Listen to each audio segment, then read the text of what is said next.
Ahem.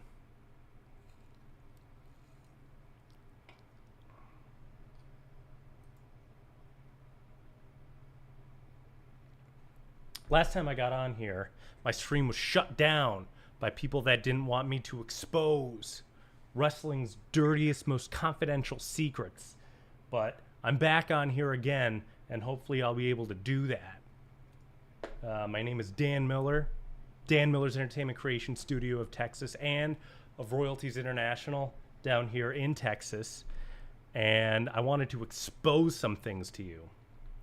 Actually, matter of fact, I am working on an entrance video, and this is around the time my stream got messed up last time. So let's see if Wanna fight me? no, okay, good.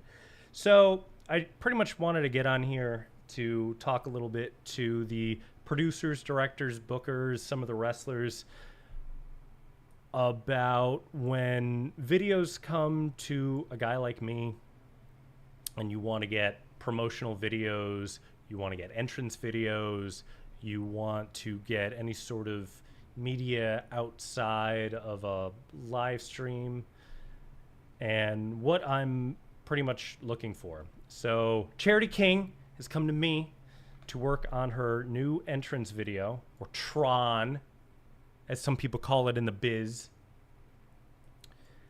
And she sent me some music that was made for her. At least that's my understanding, which is great.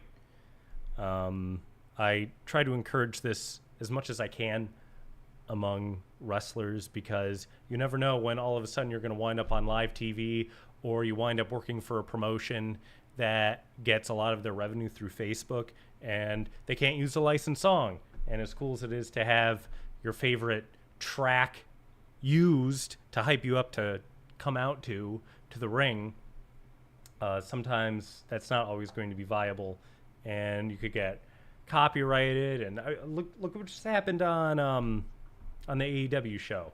How much money did Tony Khan spend on getting Bryan Danielson Final Countdown to only use once?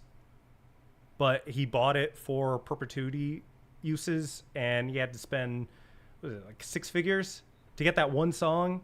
So, I mean, unless you're Bryan Danielson, which, you know, hopefully some of you out there are wanting to be one day, no one's going to spring that kind of money. Well, I mean, one guy will, but you got to start working for him. Anyway, so get yourself some music. Get yourself some royalty-free music. If you have a musician friend, get him or her to make some music for you. Another cheat code, perhaps, you know, maybe go on SoundCloud, something like that. Find a track from an unsigned artist that you like and hit them up. Say, hey, listen, I'm a professional wrestler. My stuff is seen on YouTube, IWTV, Title Match, yada, yada, yada. I'd like to use your music. It'd be good exposure for the both of us, et cetera, et cetera. So just food for thought. And again, guys, I got another thing I harp on. When the beat hits and it's 30 seconds into the song, you already lost me. 2 seconds in, as soon as your music hits, someone should know who exactly you are, and you should be on your way to greet them. And if you're not doing that, then you're kind of wasting time, and it's kind of one of those deals. So quick and to the point. Get to it. Let's see how Charity's brand new song is, shall we? Let's see. I'm what you wanna be. King! I'm that girl that they wanna be. I'm a powerhouse, got the power, see, out of me. How long was that until it started getting real? 1 second.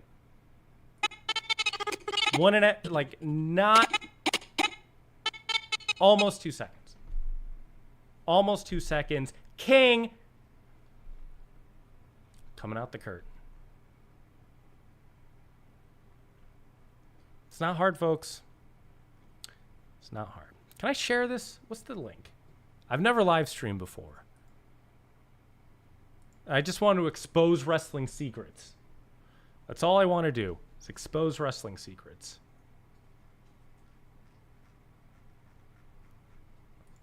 I don't see a link. Getting there. Because I know as soon as I post this on Twitter, there's going to be a bunch of people in here sending me their donations and super chats. Maybe if I go to my... Oh, see, boom, chats. Live now. All right, sweet. I got a Stream Deck. I should probably hook this up before I start going.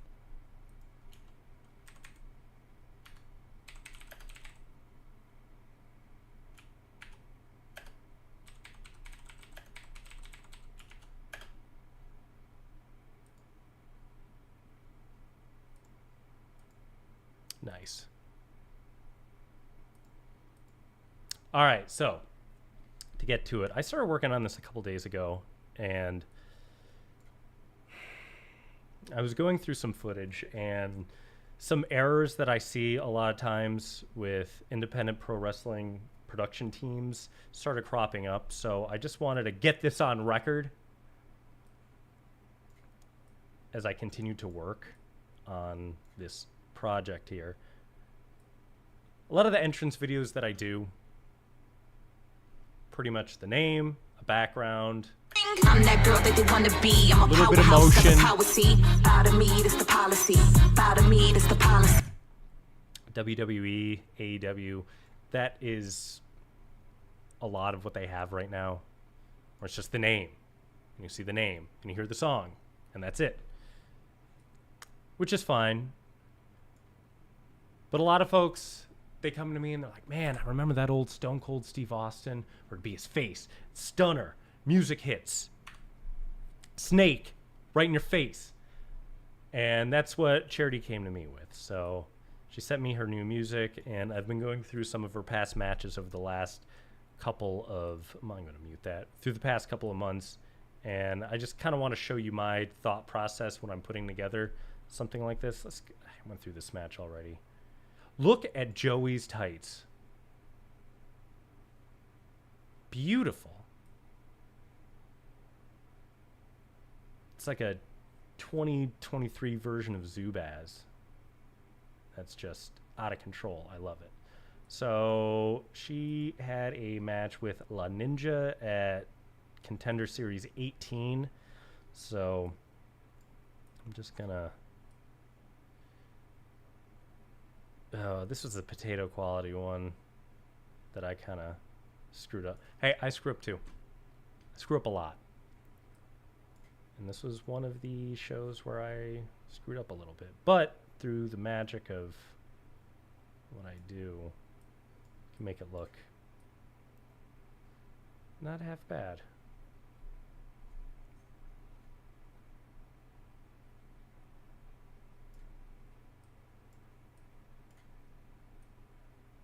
Again, wrestlers, if you're watching this, know where your cameras are.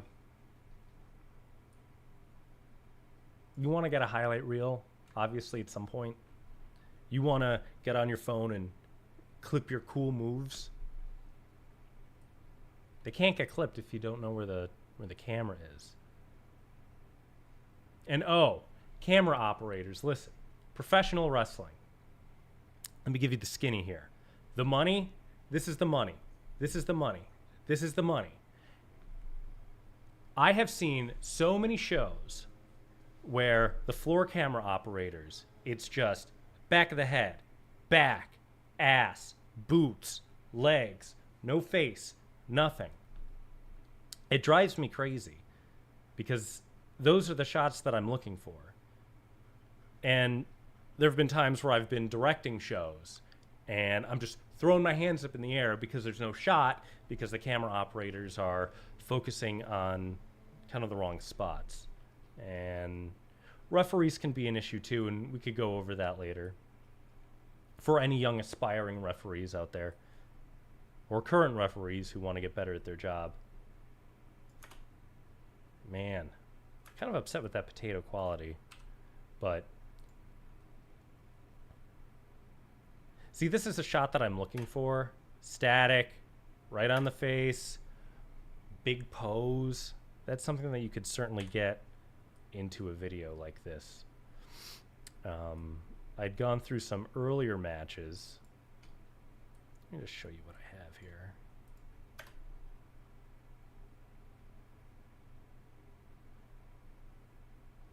See, this is a solid shot. And this is about 20 seconds worth of a solid shot. And I know the guy that did floor cam for the show. And he did a great job catching that. Again, get the moves in, but when you only have one floor camera operator for a show, that could be difficult to get absolutely everything. I filmed hurricane shows before in the past, and it's hard being just a singular camera operator. But you could still get those really cool shots. I'm like, look at this one. Boom. Danny. Look at that. Money. Money. Money. And wrestlers, again, too, if you're, especially if you're working a live stream, the director isn't always going to be on his game, because any number of things could be distracting at any given moment, especially when you're trying to run 3 different things at once. You're doing the job of 3 different people all at the same time.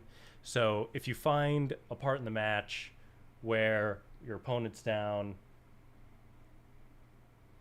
and you have an opportunity to talk smack, maybe even in your intro, where the match is over and you were victorious and you're leaving, but you want to talk a little smack into the camera, give it some time.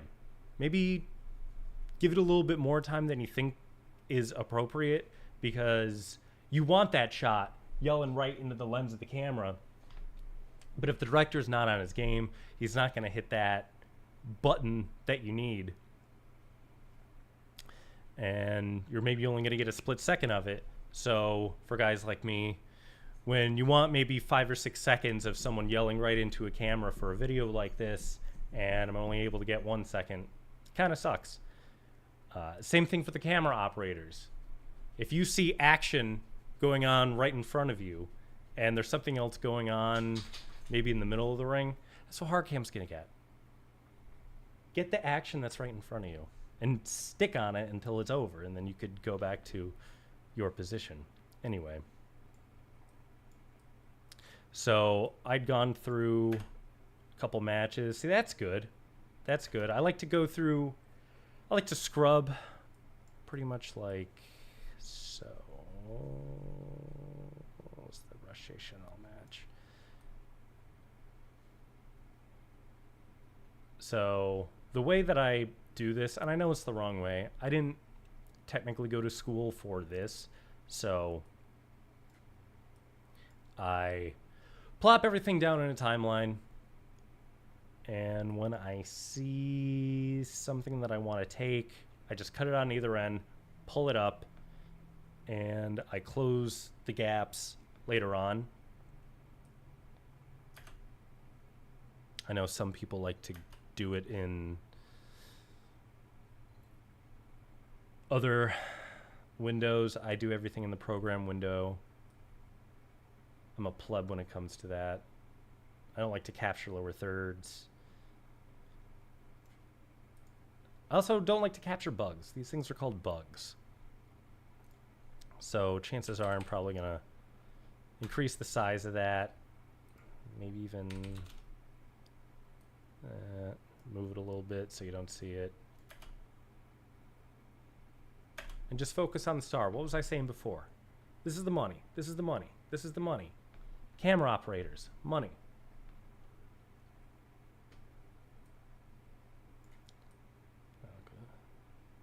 Rache, great gear.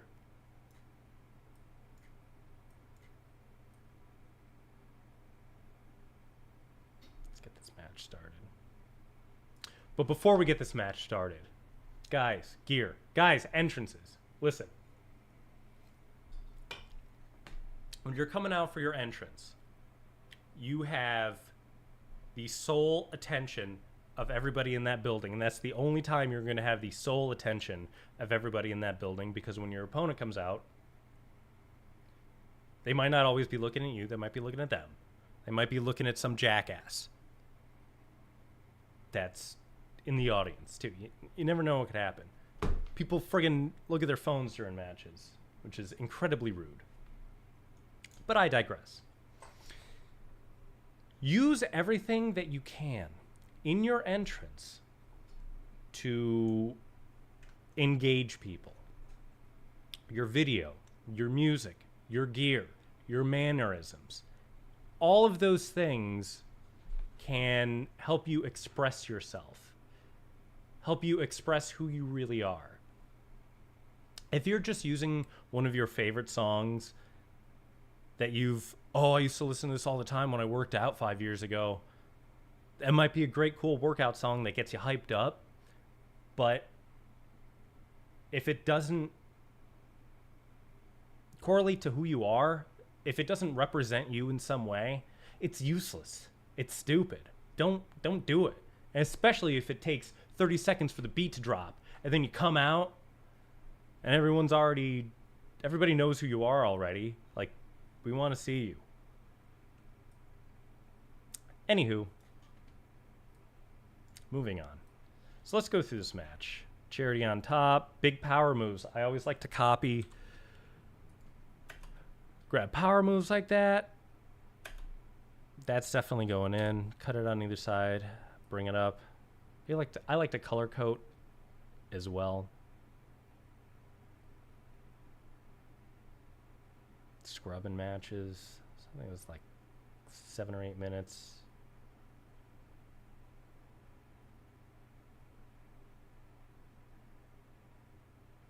Big shoulder tackle there. Let's see. Sure. Usually with entrance videos like this, where there's in-ring moves, I like to do maybe about a minute 10, minute 20, and then loop it. Because chances are you're not going to be spending more than that amount of time getting to the ring.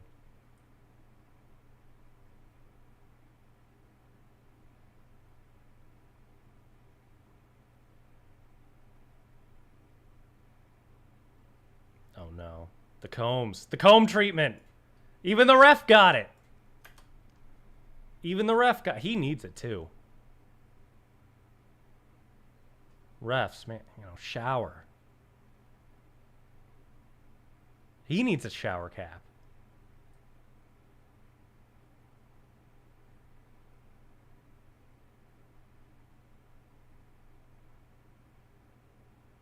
Big slam coming up.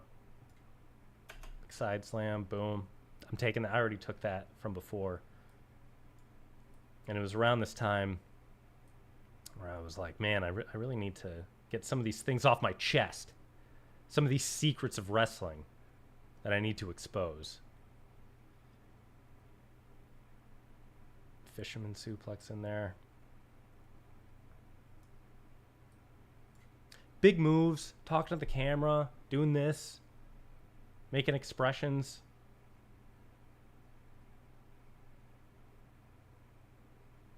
Let me know who you are without telling me.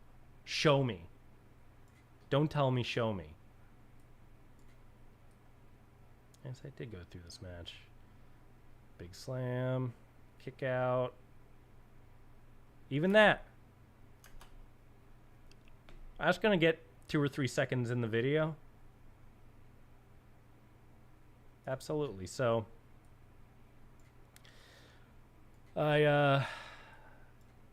because we don't need sound for any of this, I'm just going to grab all this, copy it, put it over there.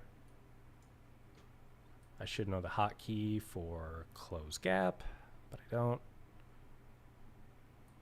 Unless there isn't one. I could probably put it on my stream deck, but I haven't done that yet. Oops.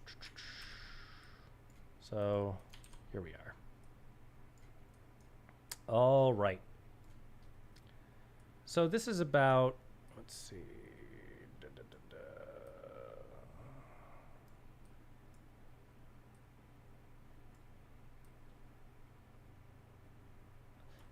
I have about a minute 26 worth of stuff, which is a pretty good starting point. I want to keep the logo, maybe even some of the background shots too, to kind of break things up. The Royalties International one, obviously one of my finer pieces of work. I may even pull that up in a bit just to show you how I splice between and put overlays and whatnot over the clips. I then go to my deep dark secret, my hack, the way that I cheat, Envato elements, which I'm not going to show you because it's embarrassing how much stuff I've downloaded from this website, but I can't create all of my own elements, so I don't have the time. I don't get paid enough. You want me to do it? Pay me more money. Let's see.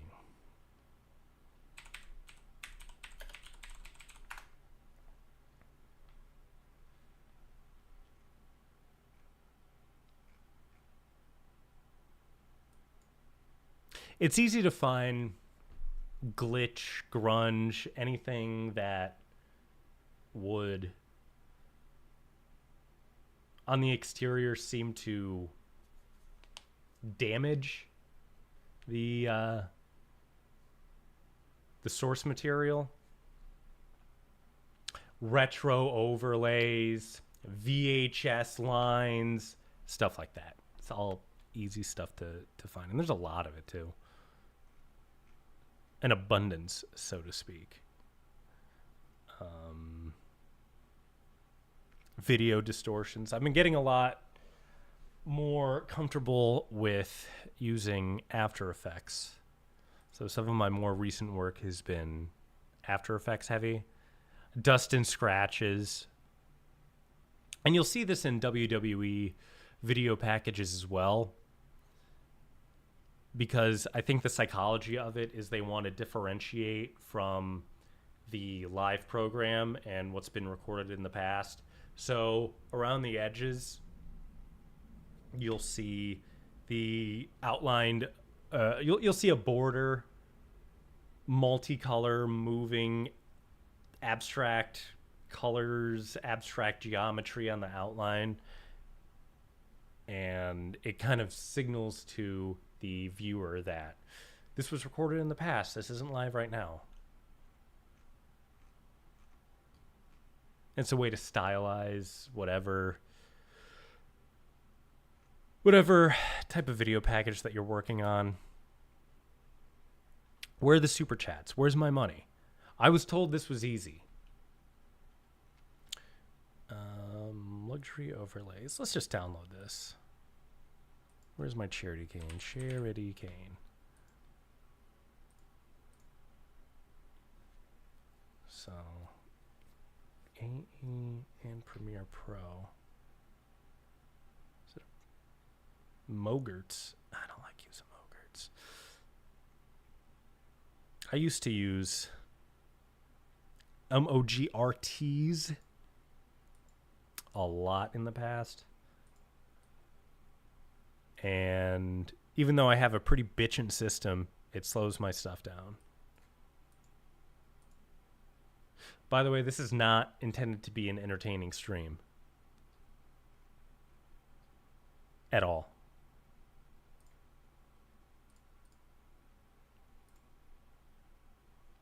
They're all Mogerts, damn.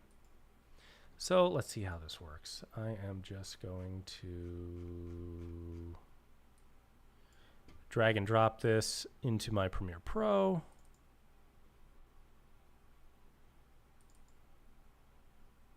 Mogerts. HD.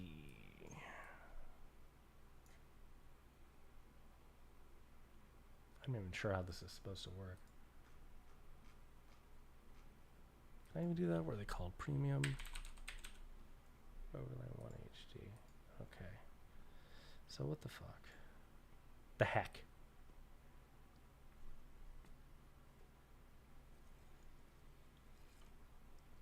Oh, that's weird. All right, cool. I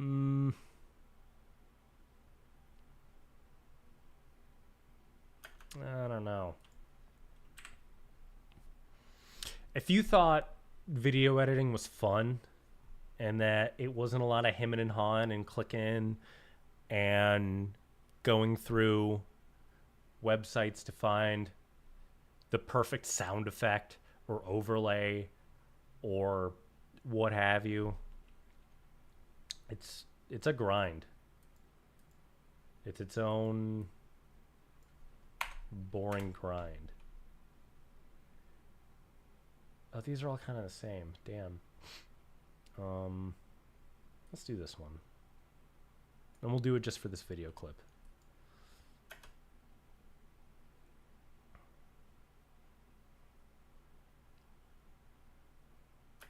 Not sure.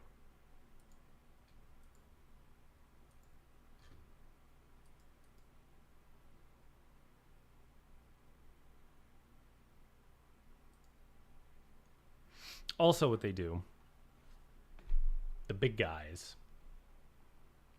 along with having borders, etc., they change either the color temperature, the saturation, so you could also tell that it's not exactly live.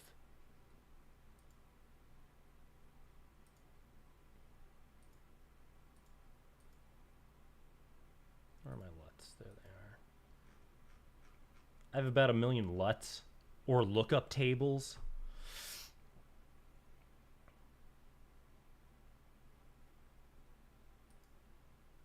So even something simple like that, and then just kind of bringing it down a little bit, it just changes the look of the clip to add a little panache to what I'm looking for here. Is this the one I'm looking for?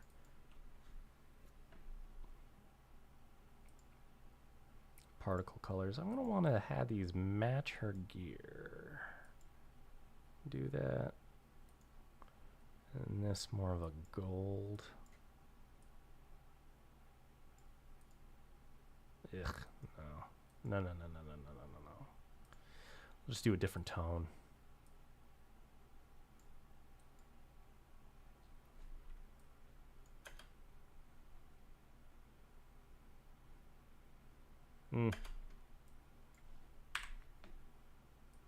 No, don't like it.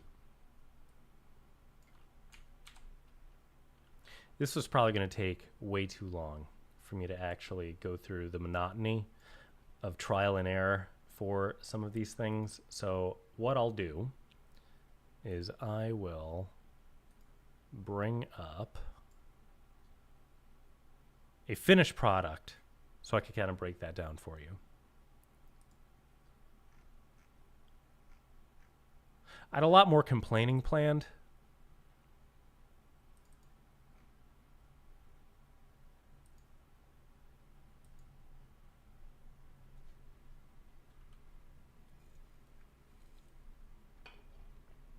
Well, for the most part, I went over what drives me crazy from camera operators. Oh, no. Ooh.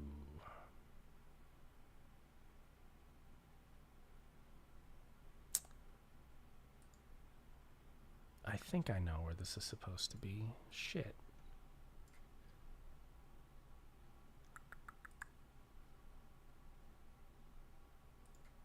Where are you?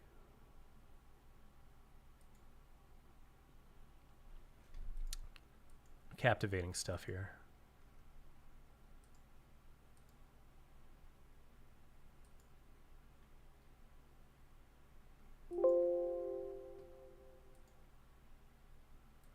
File format not supported. Cool.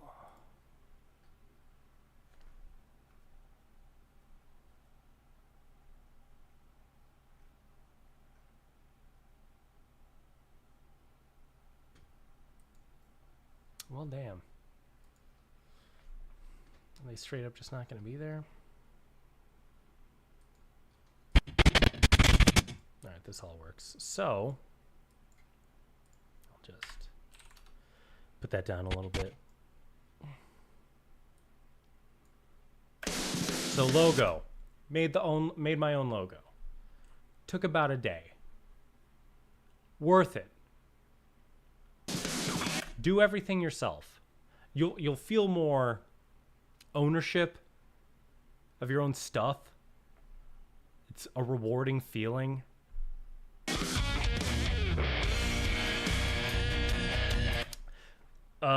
I like also to go out and shoot special videos for entrance movies specifically. I've done this with Tommy Bolton. I've done this with a couple other guys. I can't really remember off the top of my head. But whenever I do higher production value entrance videos, I like to go and get really good close-up shots of the guys hitting their poses, using a nice camera, etc., etc. Again, as you can see there, let's just see how many layers there are on this video. I have like a bokeh layer, gold particles and stuff. Again, download this stuff from Envato. It takes up a ton of space on my hard drive, but that's cool.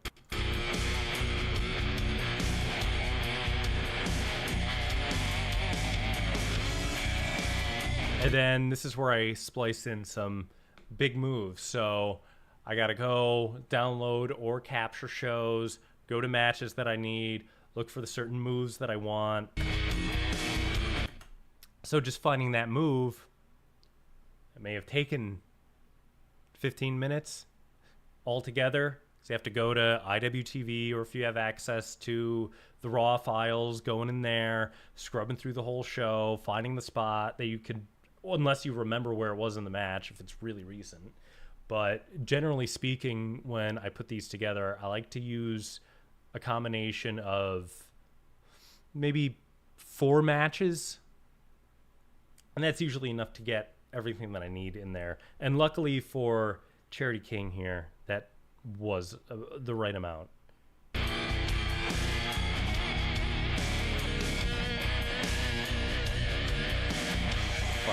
And even for this, I didn't take the bugs out. Quality is an issue as well. If something with a really low bit rate comes your way and you don't want to blow it up too big because it's only going to deteriorate the quality even more, you may as well just leave it in. Like, there's some things that you're not going to have 100% control of, especially in indie wrestling. So, do you hear the news about aspartame today? Oh, well. Jump cuts. You see them all the time. If you're on YouTube, you've seen these jump cuts. Here's the trick. I wonder if I did it the right way. I kind of didn't. Q's bitch ass. If you're doing a jump cut where you are zooming in, don't just zoom in 50%, 35%, whatever you decided to do, and leave it at that. Adjust the vertical so that the eyes always line up the right way. So for instance, and maybe I screwed this up, but I did make this a long time ago. From there to there, try to keep the eyes kind of in the same spot. It looks a lot smoother and a lot. Oh, disorienting. That'll be the last thing that I touch on. Something being disorienting.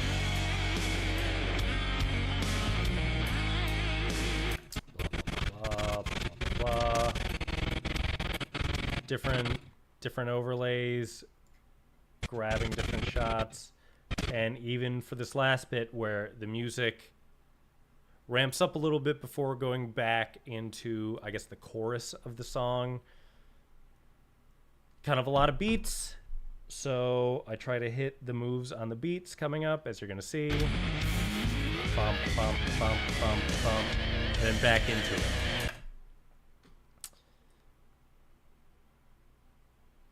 And then I think it starts to loop around here. Yeah.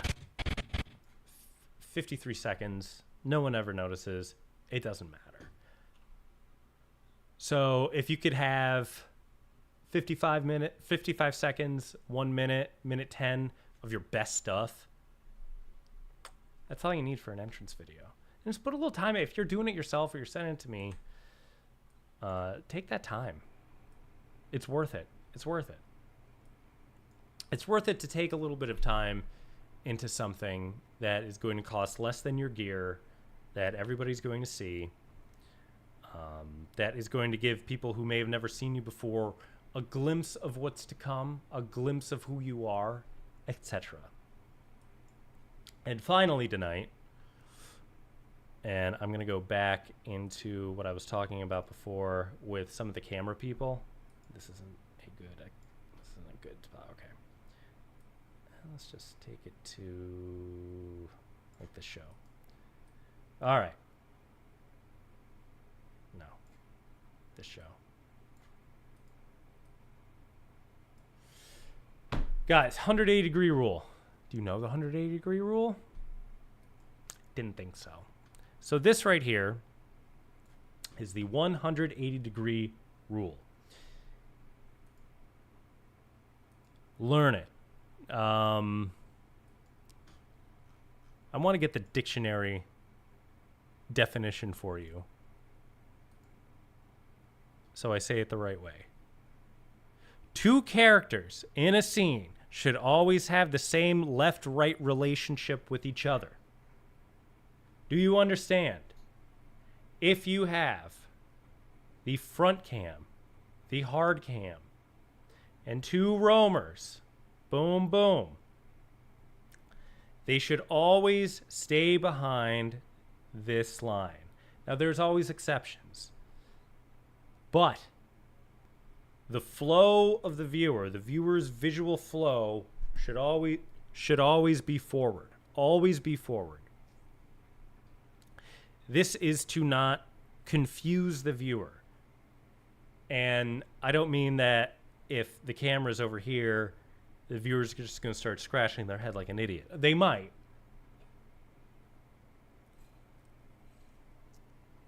But there's going to be a half second in their brain where they have to kind of reorient everything, and it takes you out of the moment.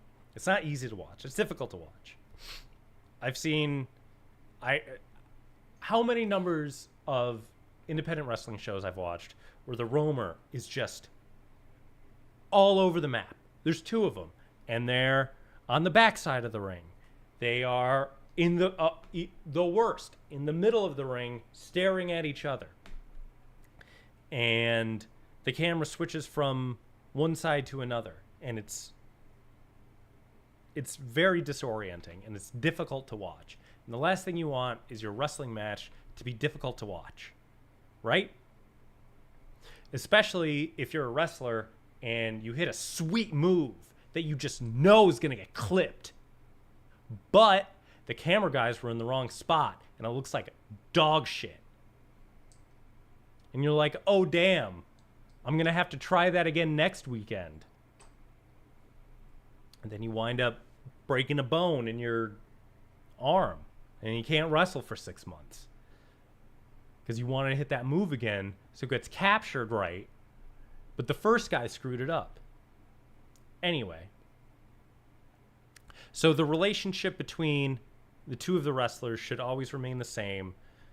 The viewer at home should never have to reorient themselves to the building. They shouldn't be seeing where the hard cam is set up. Like, it's very disorienting. If you are a floor cam operator and you're at either one of these and you don't have the shot you want, Give it a moment. The orientation of the people in the ring is going to change. They're not just going to sit there. And if they are just sitting there, if there's a struggle happening, chances are the other camera is going to get it. And at least the hard camera is going to get it. So don't go out of your way if you're this guy and you want to go on this side of the ring. One, a competent director is not going to take your shot.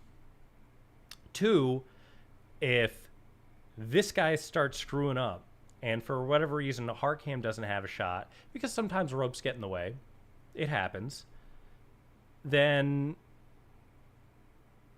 the director is going to be sitting in the back just throwing their hands up. It's happened to me many times, more times than I'd like to admit. Anyway, learn it. This is the rule. Learn it, live it, love it.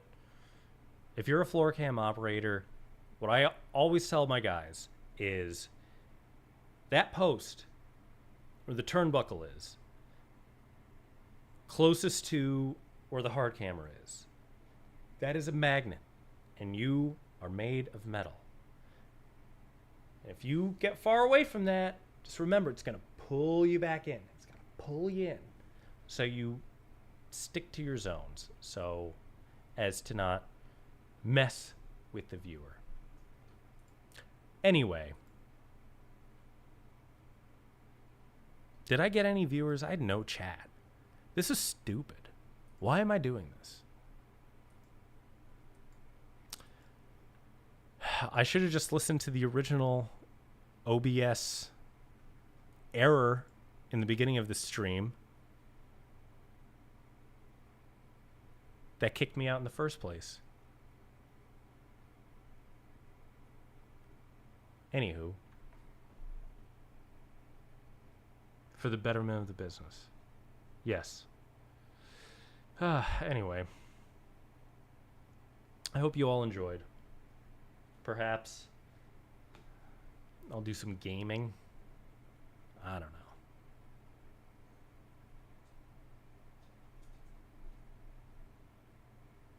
I just wanted lots of money through super chats.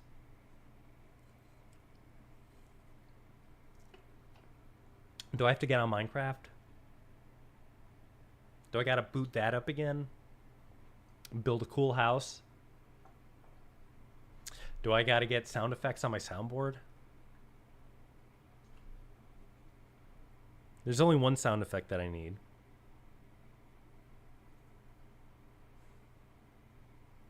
I have it on my phone and I use it all the time.